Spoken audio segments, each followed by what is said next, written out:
Today we're going to talk about manifesting, we're going to debunk the BS behind it, and we're going to talk about how to really make your dreams come true.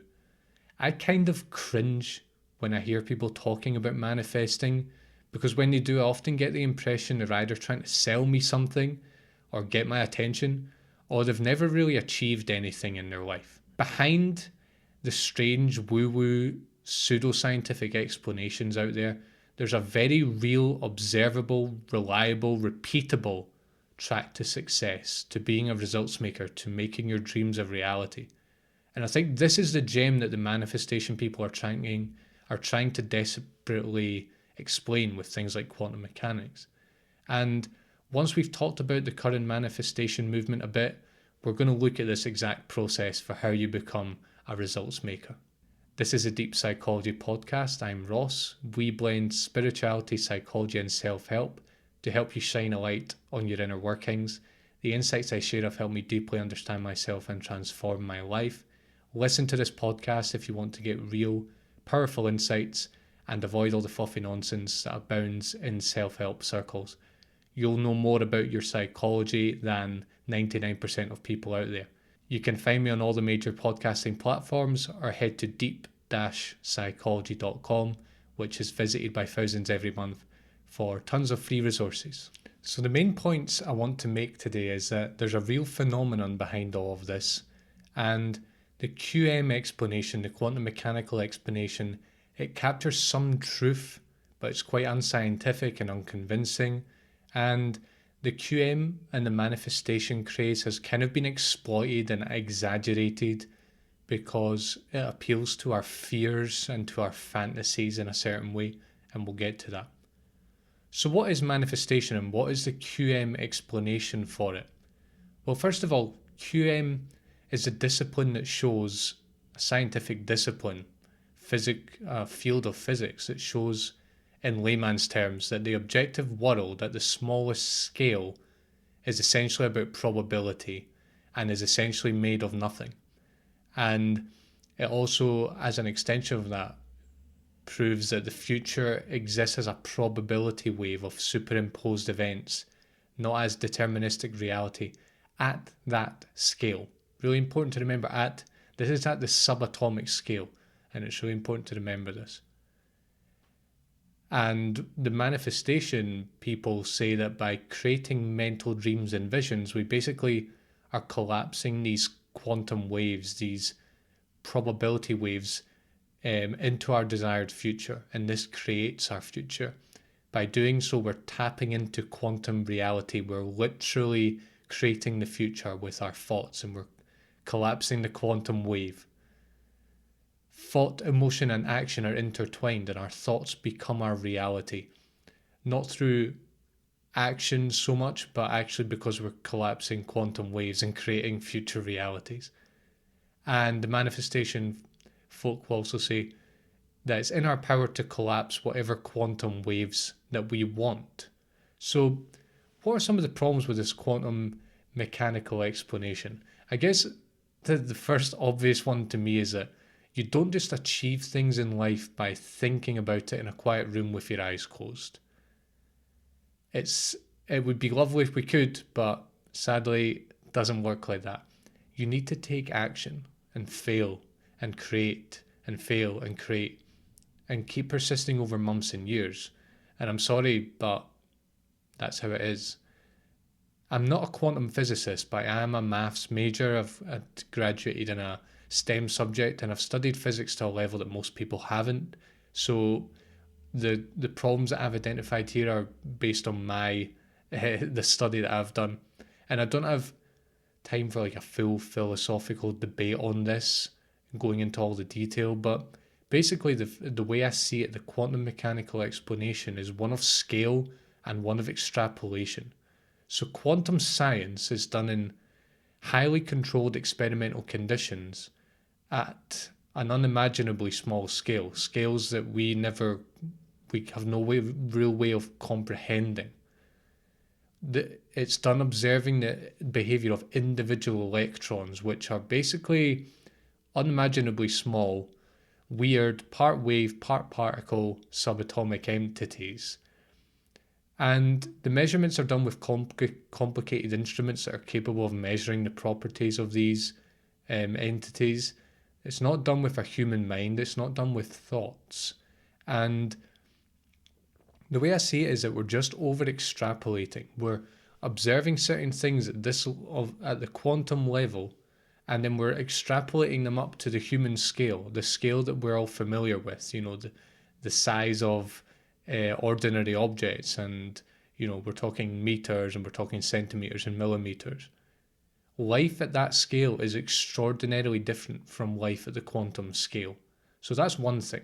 Life is more Newtonian at this scale, hence why Newton came up with his laws of um, movement and so on, because that's what life does at this level. Another problem is that thoughts aren't actually made of anything.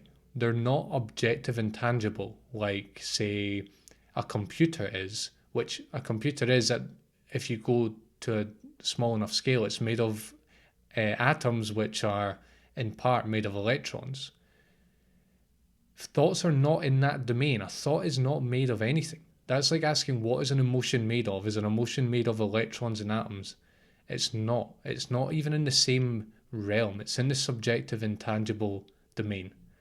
And sure, even if thoughts were made of, atoms and electrons, just because something is composed of subatomic particles doesn't mean that everything behaves like subatomic particles.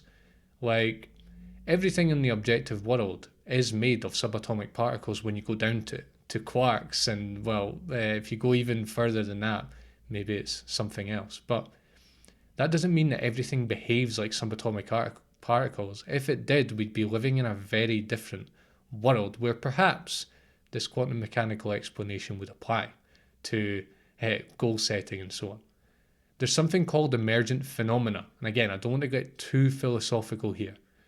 But basically, it's when the whole is greater than the sum of its parts. And when you reach a certain level of wholeness, when you put enough things together, it creates a new order.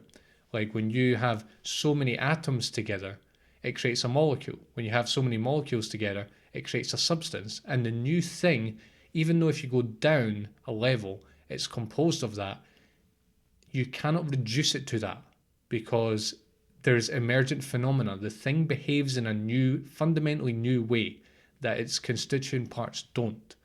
And the point here is that even if our thoughts were in the objective domain and they were composed of subatomic particles, they wouldn't behave as such because there's such a thing as emergent phenomena. The things that compose an object or a phenomenon eventually create a new level of complexity.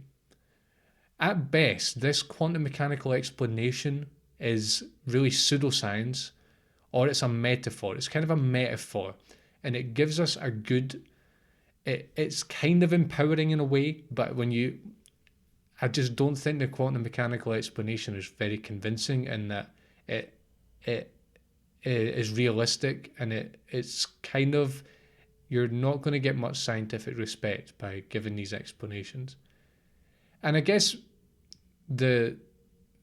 another huge error for me is that the idea that we can literally think reality into any configuration that we want is the type of thinking that dominates in 2 to 5 year olds. This is magical thinking, pure and simple. This is the kind of thinking that is behind Santa Claus and the Tooth Fairy. We don't know how Santa Claus comes in through the chimney with all the presents, but he just does it. He can just change the shape of the chimney because he's magic. It's magical thinking. And though we have a lot of power, and I think the manifestation people get this right, we have a lot of power and our mind is very powerful, it doesn't mean we can just dream anything we want into reality and that we're collapsing the quantum waves of reality to our favor. Like, imagine good weather, really believe it hard enough, really visualize it. It's going to be a lovely sunny day, and all of a sudden the sun is going to come out. Yeah, not going to happen. This craze, as I kind of mentioned earlier, it appeals to our desires for omnipotence and for magical control over things, which are really fantasies, but We experience them so strongly as infants that I think it lives on inside us, that desire, as adults, even though we realize that things don't work that way in actual reality. It sounds really sexy, quantum waves and collapsing the electrons of your future and whatever. It sounds like we're going to turn it to Neo from the Matrix. And I think the self-help field is very sadly got a bad reputation for doing things like this, for making things up basically and making them sound really sexy, whereas actually when you look at it, it doesn't make much sense. But as I said, there's something very real that we're trying to capture here with this quantum mechanical explanation. And it's to do with goal setting and achievement and becoming what I call a results maker. And actually, there is something kind of magical to it. That's kind of the thing that manifestation gets right, is that there's this sort of unexplainable thing that happens when you do something for a long time. Let me explain. What are we actually trying to explain here with the manifestation thing? Is that basically we mold our lives over time according to our desires and actions. And basically, if you look at your life, over time, it really does reflect what's going on in your mind over time. In this way, life isn't set to be a certain way. Like our personal lives aren't set in stone. Really, a lot of the time we do that through our own inner stagnation, our own lack of desire and motivation to do things and to change our lives. And we have much more control to change things than we might tend to believe that we do. I think another thing they get right is that our imagination is a remarkable tool. So if you think of all the things you've achieved in your life, all the things you've created, if you think of all the best works of art in history, all the best architecture, businesses and books that have been written, all of these just start as an idea. Just an idea, a fantasy in someone's mind. And that's where it begins. That's like the factory. That's like the original factory for these ideas. And then people have put a lot of work into making those things a reality. They also get right that we have a lot of power to change ourselves by creating a powerful mindset and thinking about what we want and taking concrete action towards it. And I think lots of people could do with learning the power of this, and that it's actually possible, and that you'd be remarkably surprised by what's possible when you do this. Another thing they get right is that if you set a goal and work diligently towards it for years and years, you'll be very surprised at your progress. And it has this magical quality to it past a certain point. It's like you reach a level you never dreamed of. It's like beyond your wildest dreams. Opportunities open up to you. You're capable of doing things that you didn't think were possible. And it's magical. And I think that's kind of why the QM explanation is tempting, because there is a component of this that's kind of hard to explain. Another thing that manifesting trend gets right is that life does seem to help us. Like, of course, we have difficult times in our life, but there are times when things seem to conspire in our favor. And especially when you're doing something that you're passionate about, or you stick with something for long enough, things seem to start conspiring in your favor in kind of a strange way. And this and the other things that I've explained here, I think in a way we don't really know why they happen in a philosophical sense. Like we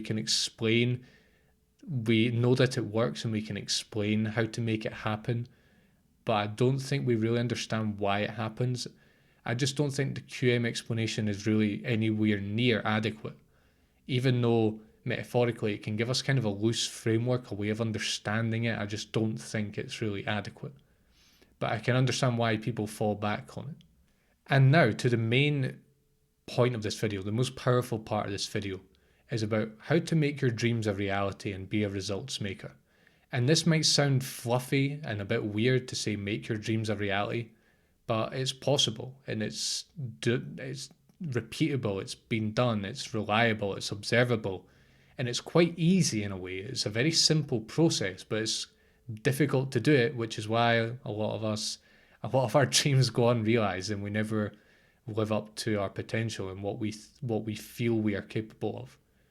I've run several businesses and projects, and all of them have started out as a dream or idea, and I've had to make them a reality. I've learned 2 foreign languages, I've learned a lot of subjects, I've learned a lot of skills, I've got a university degree, I run classes in public. So I've seen firsthand how this works many times, and really the process is always the same.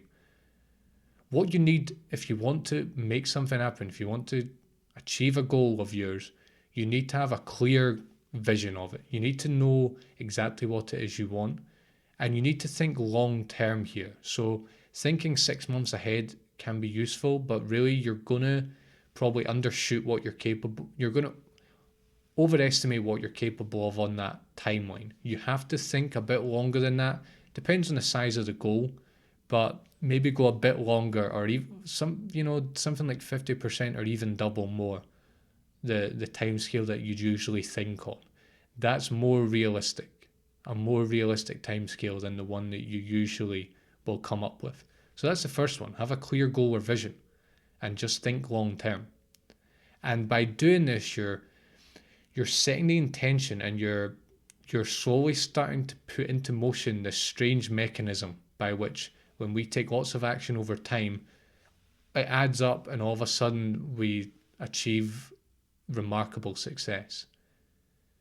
The next point is that you need to get very sober about the obstacles you need to overcome.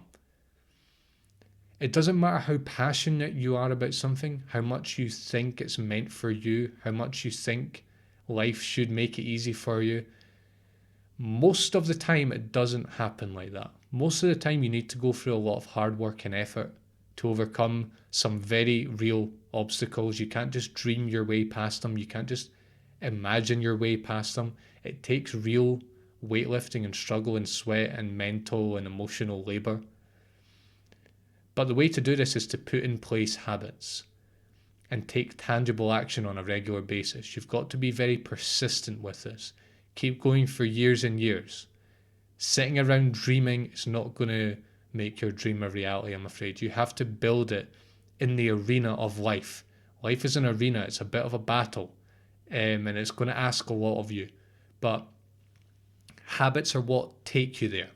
Simple habits. Doesn't need to be anything crazy. It just needs to be, what if I do this often enough, what's going to bridge the gap between where I am now and the goal that I'm trying to get to in a year, 2 years, 5 years, 10 years, or however many years.